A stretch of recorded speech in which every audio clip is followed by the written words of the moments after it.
Hello and welcome to Thingness. This podcast is one part of our domestic microgallery. In each of these episodes, we sit down with our current exhibitor and talk about objects, things, and collecting in relation to exhibiting outside of white cube norms. We are Hannah And Martin, and today we are joined by Lefteris Yakoumakis. Did I say that right? Yes, you did. Yeah. Well done. Amazing. Hello. Hello. We of course know you pretty well, but would you like to tell our listeners a little bit about yourself and your practice? There's always room for you to learn more.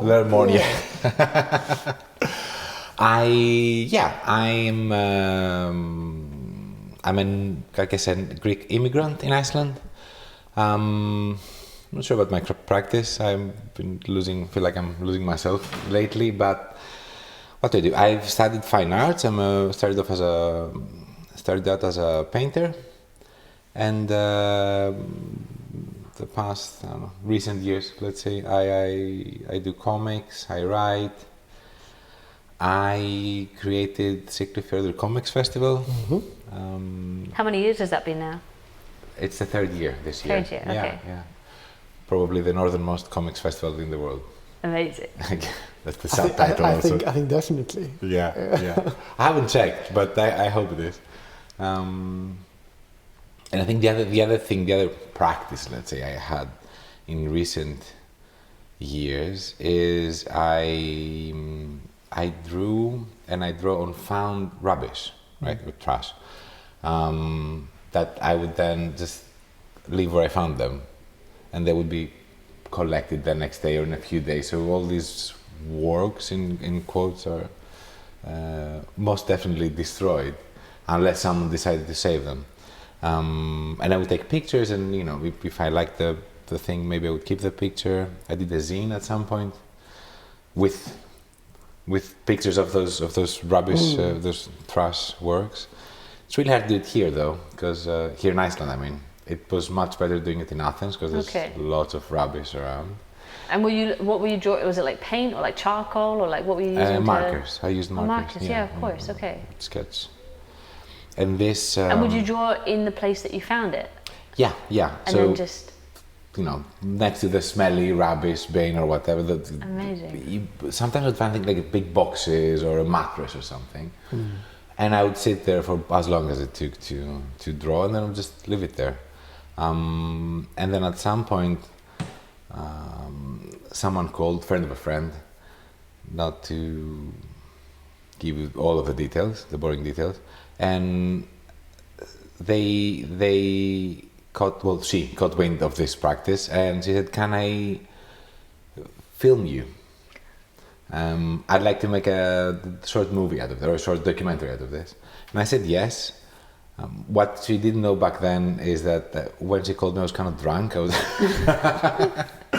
was out with my friends, but then we met, and the process of her following me and asking questions, the director, the kind of made me rethink about this practice, and I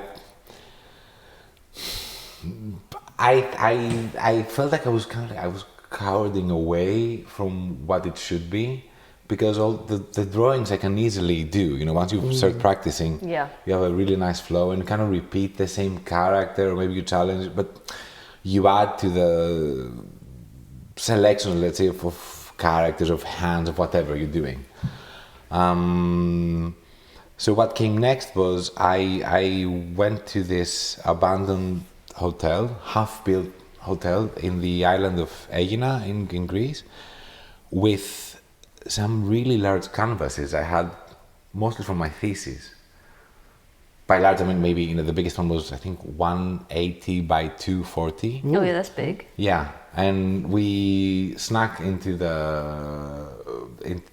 this old construction site, half-built hotel, and I hung them there like an exhibition. And then I wrote on the wall, like at the entrance, my name and the title of the exhibition. And this is in the movie. It's really fun. And the director, called me 2 or 3 times to ask, like, "Are you sure you want to do this?" It doesn't need to. I said I'm going to do it anyway. If it's not in the film, I don't care. Like, you want to come with me, it's fine. So did you leave the works there? I left them there. Yeah, I visited the next year, and they were, of course, vandalized and burned and. But they were still there. It's not like someone had completely taken them Some away. of them were there. Some of them were missing. I don't know where they went. I don't know if someone saved them or they just completely destroyed them. I think it's in a way, one of the best things I've done as an artist. For me, I mean, it felt very empowering. It's a silly word, but yeah. No, but it's like this sort of gray zone between sort of like street art, performance, graffiti, urban exploration. But I think also like this thing that I was talking about the other day when we did the live podcast, and this like anti-establishment in a way, like feeling as an artist that you need to rely on getting something in a fancy white cube, and actually being like, right, no, I can go out and find my own space, like that you just went and did it. Yeah. Also reminds me of these, I think we talked about this before, this like there's some like Instagram account or whatever, I think I've seen it on like some other blog or something. It's like called like Great Art in Ugly Places or something like that. So it's like they've like photoshopped like a Mark Rothko in a men's urinals. Yeah, like a Warhol in a motel somewhere, like something like that. It's like, but it's fantastic because it looks so realistic. They're very good. Should we move on to the first question we have? Before we do, can I? Because I want to say the title of the movie is Trash. Because I need to do the director justice, right? And the creator of the movie, the director, is called. Her name is Lefteris Yakoumakis.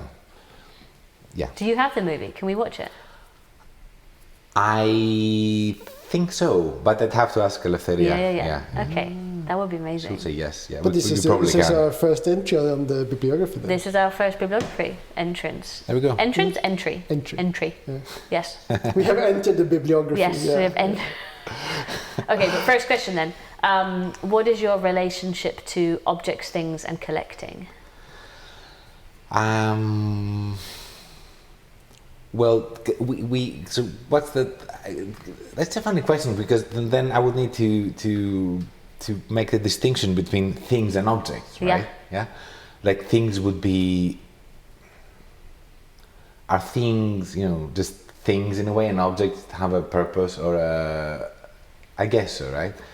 I mean, I think Martin and me have done some, like, we kind of have our interpretation of it, but that doesn't mean to say that is the interpretation. Yeah.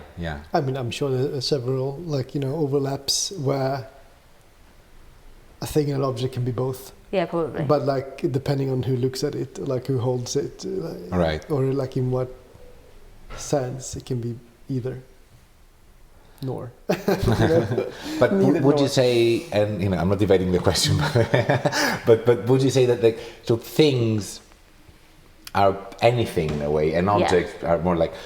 I think that's how we think of it. Yeah, makes sense. I think that's why also, like, normally when something enters Thingness, we normally refer to it as a thing, because in a way it's like, even if it was something that has a use, like, I don't know, a mug, it's not really being used as a mug while it's in Thingness. So then we tend to think of it as, like, we're thinking of it as a thing. As a thing, yeah. And then looking at it maybe for its alternative properties, that, apart from the fact that if it was a mug that you would use it to drink from. Then to answer your question, like I guess when I was younger, I'm 42. When I was younger, I tended to have an attachment to things, more than I. And then at some point, I decided not to actively not get attached to things or objects, for that matter, because there comes a point in everyone's life, or some people's lives, I guess, sooner or later, where you realize that your death is imminent, people die. So I guess do things. You know, I had this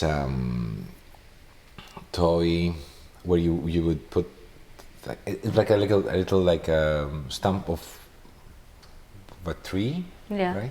And you would place a coin on it, and that would press a button. It was mechanical, and a mechanical bunny would take the coin and drag it in. Oh yeah. And then at the bottom you would unscrew a lid, and you would collect the money when you had enough money in it, enough coins.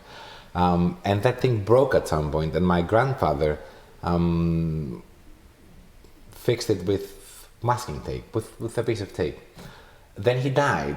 And my grandma saved it for a year until she died, and she was like, yeah, but your grandmother, you know, like my grandfather's hands touched the tape and did the act, and it was like a testimony to his existence in a way. And I think this is a perfect example of how I don't want to live my life, right? Getting attached, you know, to the masking tape and like being glued on the thing of things.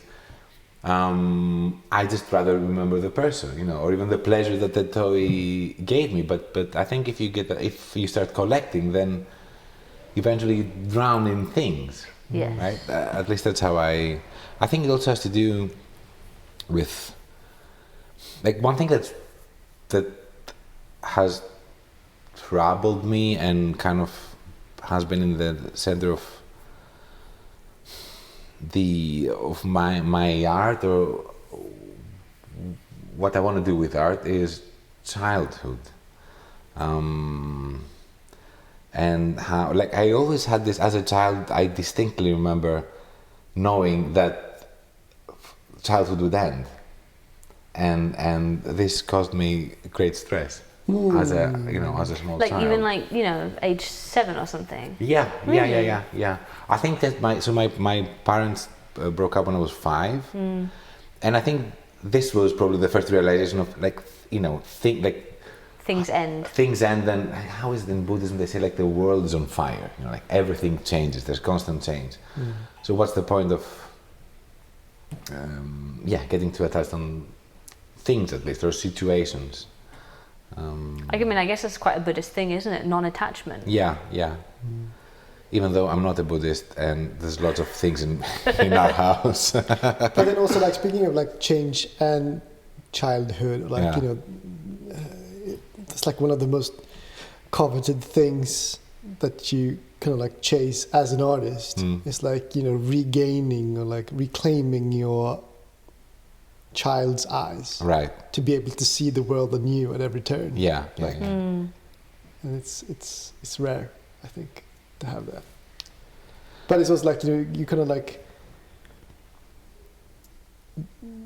that's a little bit of like some sort of like collecting then, because you're collecting moments in your childhood, right? And like you kind of like need to see the world then through these moments, right? Rather than, you can't just like get those children, like, you know, child's eyes back. It's like little lenses that you have to pick up and then like see through things. I think the only thing you can get back is the right to be playful, or to play. You know, to the right to be amazed by. Yes, something that too. To be silly, or to, you know, like nowadays, having lived here for 6 years, I hike a lot, because we are in Siglufjörður. Yeah, we forgot to say at the top of the episode where we are. Yeah, of course. Yeah, this is the second. This is the second podcast in our Herhusid residency. Yes.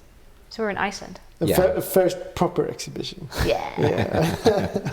And I live down the road. Right? Yes. So there's lots of hiking to be done here, and to me it feels like playing, you know, like just walk around and say hello to birds, and then I have this rock who's my friend, and I know it's not, right, and I know that birds don't greet me back, but it's just, it feels nice, and it clears your head and your heart, but then you like sort of like, now I'm doing air quotes. Air quotes here, like, do you collect hikes or like routes or, you know, treks? I guess I do. Yeah, I guess I do. I like, yeah, like. But maybe that's quite a broad way of saying it, like kind of putting the collective idea onto something. Because in a way, you could also say like. Maybe not if you write it down in a little notebook or something. You know? If you were doing it like that, but like, you know, you could say something like, "Are you collecting all of the different flavored chocolate bars in Iceland just because you like eat a lot of them?" I mean, I have friends who have this beer app, you know. Like yeah, but again, then it's like something more intentional, isn't it? I think it's something with the collecting, whether it's like if you just do something a lot, that's one thing. But if you're doing it because you want to note it down, because you want to like finish them or like accomplish that, then I think there's like a different thing. Right. There's some aspect of, so we're in a fjord, surrounded by mountains, and I can show you, I've been there, and there, but I still haven't been on that mountain. So in a way, you kind of want to collect the mountains. If I could, I would finish them, right? The whole fjord. I mean, don't that's know if I what we did in Norway, in Bergen. But that's very common. There's like the 7 peaks, and you do them all. Right. Yeah. When in Rome, you know. True, I guess. But other than that, no, I don't think I don't collect. I mean, I have books and comics and I have a, in quotes again, collection, I guess, of masks and maybe like art mainly from Southeast Asia. Not so many, maybe 10 pieces. But I didn't consider them I don't like this idea of like collective editions, and I'm a collector and having like the first pressing of a record. And if there's no like use to the thing you're collecting, then what's the, like, I want the book. I don't mind if it's the first print or the 1912 whatever. But again, if I came across such an object, I would appreciate it, right?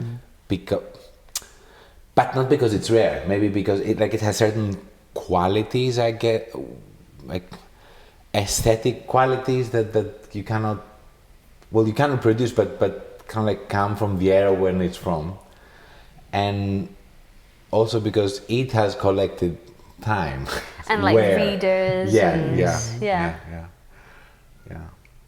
Should we talk about what you've put in the shelf? Yeah, I've put. I really don't have the lingo in English because do you know what it's called in Icelandic then? I guess so, but I would say again like hook and. So let me explain what it is. I used to do this job, or I learned this craft here in Siglufjörður. That is called to bait. So what I did was, for a living, I treated and added bait to longline for longline fishing. Part of the job is to replace hooks and ropes, I guess, that are broken. And from one point on, I started collecting those, saving them for something, for an art project, really. Such as this one. Yeah. And now so in the box, I've stuffed the box with just tiny ropes and broken hooks that have been used for fishing. I think that's about it. Then my signature and a red metallic star I don't know why.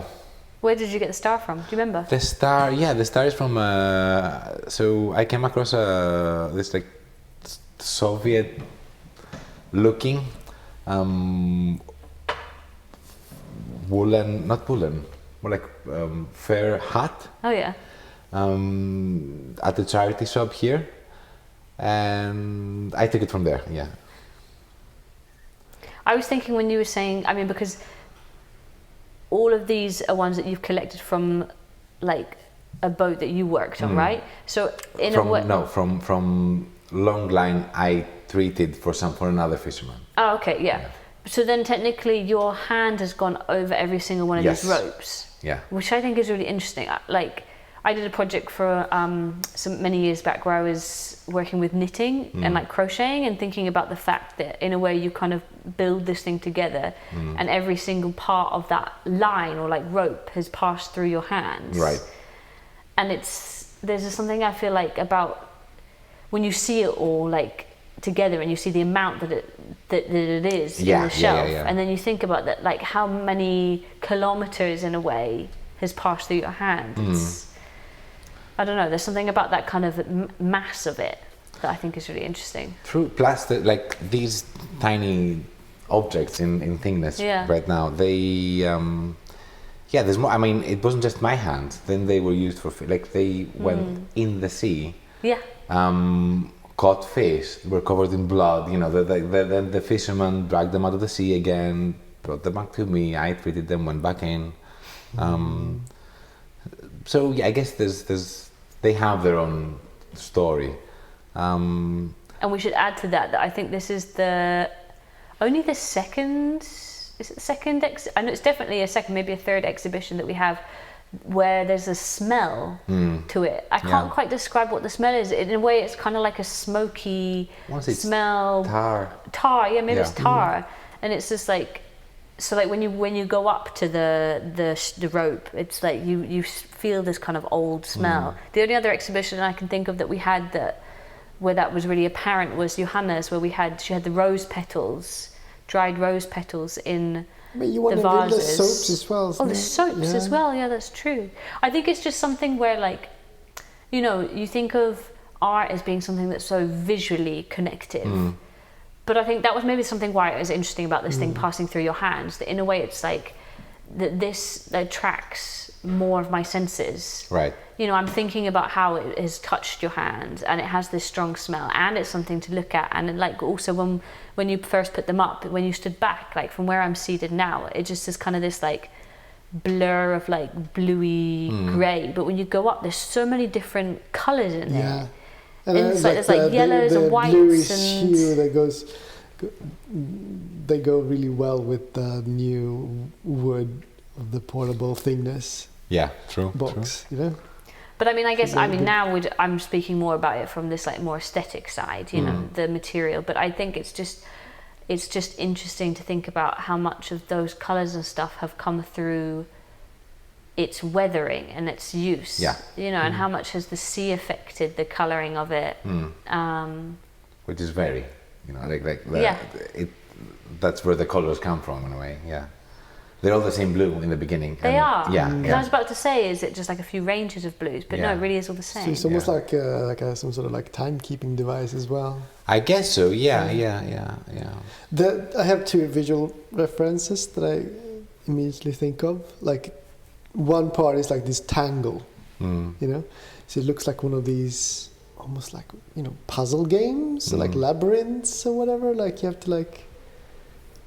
It's not like a toy, but it's like some sort of like, you know, mental exercise where you like, you know, you have to like untangle this ball of yarn or whatever, but then like there are hooks, and those hooks are like little dead ends with dangers in them, you know, so it becomes some sort of like game filled with you know dangers. The other one is, I think we talked about this before,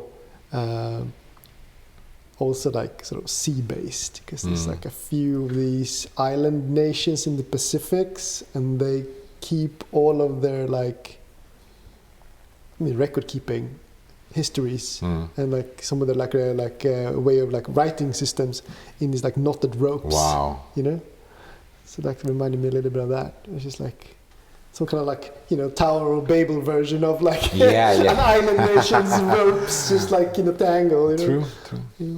But you're also telling us, I mean, I think we've been speaking about it from the more aesthetic kind of connection base, but what was really interesting when you were putting them in was that you were telling us this is kind of like a lost art in a way, that this technique is not something that is actually used anymore. Not really, I don't think, because it's not so efficient.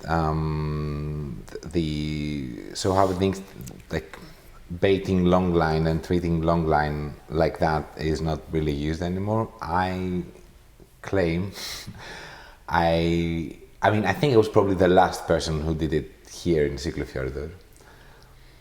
I might be wrong though. I haven't checked, you know, all the fishermen, but I know there's definitely fewer of us in Iceland who know how to do this, and even fewer who actually do it right now, as we speak, you know, who still keep, and it will be lost very soon. Would you ever, because you've now got your captain license and want to go fishing, would you ever fish in this way? Or do you think you would only ever do it in the more modern way? No, I would have to. I cannot fish this way because I with this method, because I would have to buy a specific license. Oh, okay. And I would have to buy quota. That's the main thing. Yeah. And I cannot afford that. No. Yeah. So. And this kind of like also requires 2 people, no? It It requires at least 2 people, both on board, and when you come back and need to treat the long line again, it'd be a lot of work if one did it on their own. But this was very, like when on my first attempt to move to Iceland in 2013, and when I first learned this craft, we were, I think 6 or 7 doing it for this one fisherman. And the second time around in 2021, it was just me and that same fisherman. So this was one of the first things you did when you came to Iceland? It's the first thing I did, and it's one of the first things. So back in the 2010s, if you moved here, this was probably the first thing you learned how to do, because there was no other job available. Like it was mainly fish-related jobs that were available. Whereas nowadays, it's tourism. Yes. Yeah. And I mean, this area is like we all know this, but for our listeners, it was like the herring Mecca. Yeah, port of. In the 60s, yeah. Well, and earlier. 50s, 60s, yeah. When did it start? Was it like 20s? Yes, but I think not the really industrialized. Oh, okay, yeah. Like everything got industrialized later in the 30s, 40s. I think was the. And then post-war, some like rich investors from Norway came in. Yeah, and even during the war, because if one visits the Herringar Museum here in town, which I highly recommend, you can see that I think fish oil was even used in bombs dropped on World War II. It was a big thing all over Europe. I mean, the product, the not just the fish, but the byproduct of the fish industry. Yeah, like fish meal and also fertilizers and things, and like feed for animals. And right, were exported all over the world. I've been thinking in my head now. I've been trying to figure out how to phrase it, but I guess I was trying to reflect on the thing that you were saying earlier about not wanting to have this connection with things. Because of this, everything is going to kind of end. And then I've been trying to connect that with this thing that you were learning about this way of line fishing that is kind of slowly dying and coming to an end. And like whether, I guess with my question of whether you would do it in that way, like do you feel some connection or like some sadness about the fact that this technique is going out, or do you also relate to that in the same way that you relate to things, and that it's kind of like okay, yeah, this is just how it is, and we move on. Yeah. I think, well, I enjoyed doing it. Yeah. Even though it's very hard work, but I learned to enjoy it, and eventually I did. And it's very physical also.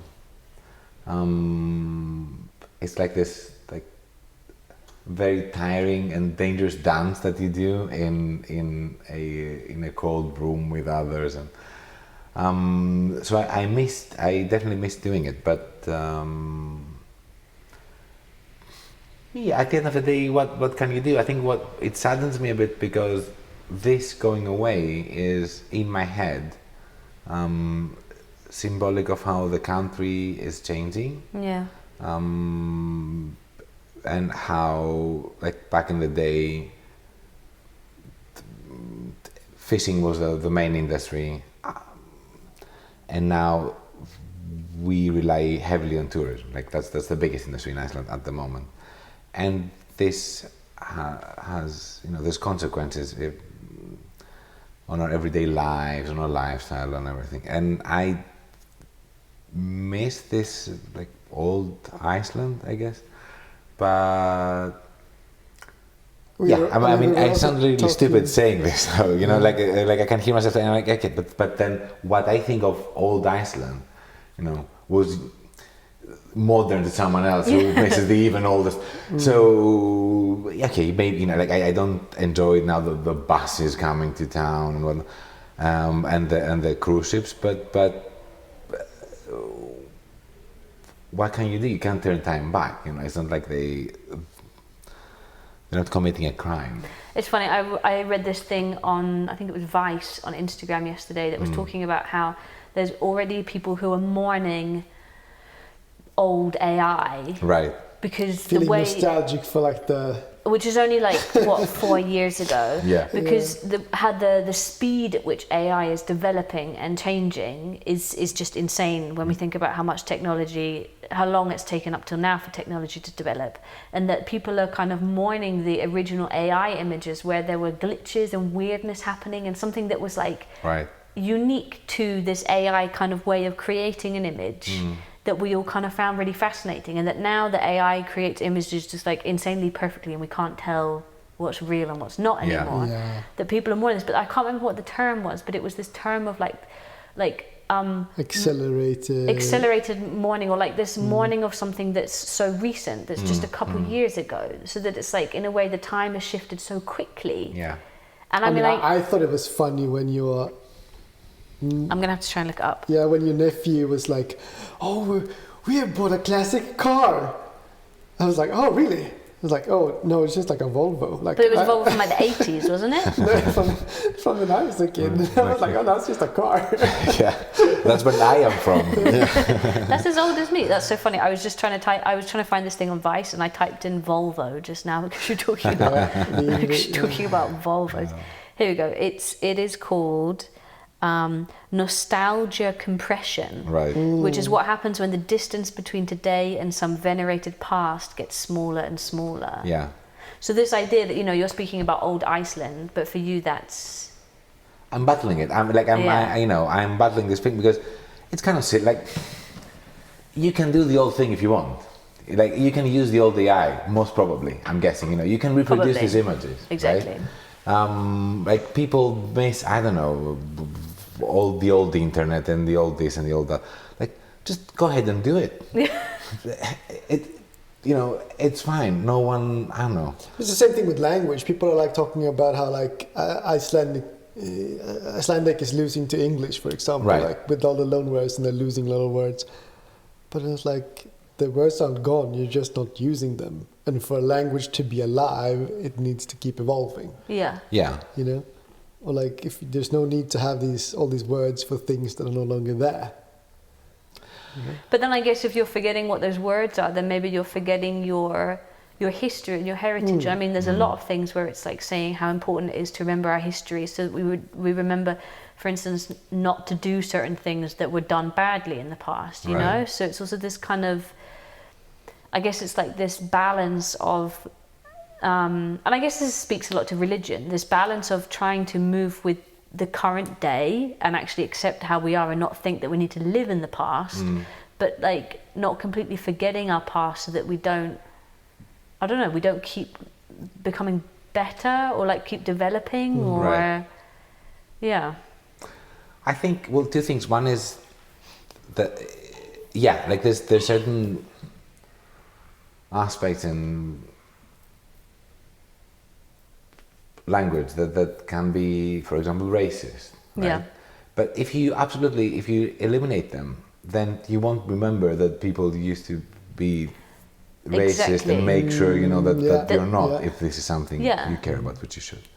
And the other thing is that, again, like, you can go ahead and do the old thing. Same way, you know, you can go on a hike and say hello to birds if you want, even though you're not a child. Like, I practice classical Japanese martial arts, and like we train in weapons that are pretty, I mean, useless in a way, and I'm not going to be carrying away. I mean, I most probably won't be fighting anyone on the street anyway. But even more so, I don't think I'll ever put on like a yoroi, like a full body armor, like a samurai armor. but it's still okay to do it because there's things to. Well, one, because I enjoy it, but also because I'm learning things from this that have application in my everyday life or in modern fighting or whatever. Yeah. So I think the antidote to nostalgia is just being proactive and maybe also investigating, like asking what exactly is the thing you miss. Like there's some correlation between like maybe the thing that you miss, like if people talk about like older ways of doing something, maybe it's not a thing, maybe it's about the way it was done. So like for instance, a lot of things nowadays, I think what people miss is actually just the idea of community. Like people talk a lot about certain practices, but actually what they're missing is just doing things together with other people. Yeah. Or how they felt, or with like whom they were with, or you know, who they were, maybe. You know? I think it's time to move on to our last question because I'm aware of the time.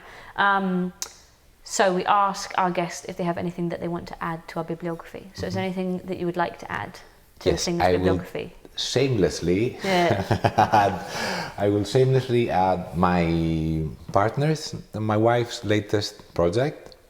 What's her name? Her name is Lydia Athanasopoulou, but the project is called Psychos. And I'm having a hard time describing it. I hope she won't crucify me for this. I'm going to call it a collection of soundscapes. So what she does is she just, I don't know, goes out with her sound recorder? Yes, the whatchamacallit, and collects sounds, and then she assembles them into these soundscapes, for lack of better words, I guess, that also have this narrative quality. At least that's how I perceive it. And all this now is collected in a record called Psychos, 9 Lessons in Listening. You can find it on Bandcamp. Fantastic. And coming up soon is the World Listening Day now. Yeah, that she awared us to. That's an interesting word, isn't it? Made us aware of, which is very cool. Yeah. All right, well, thank you so much for coming and talking to us and for installing. And thank you all for listening. This was Thingness.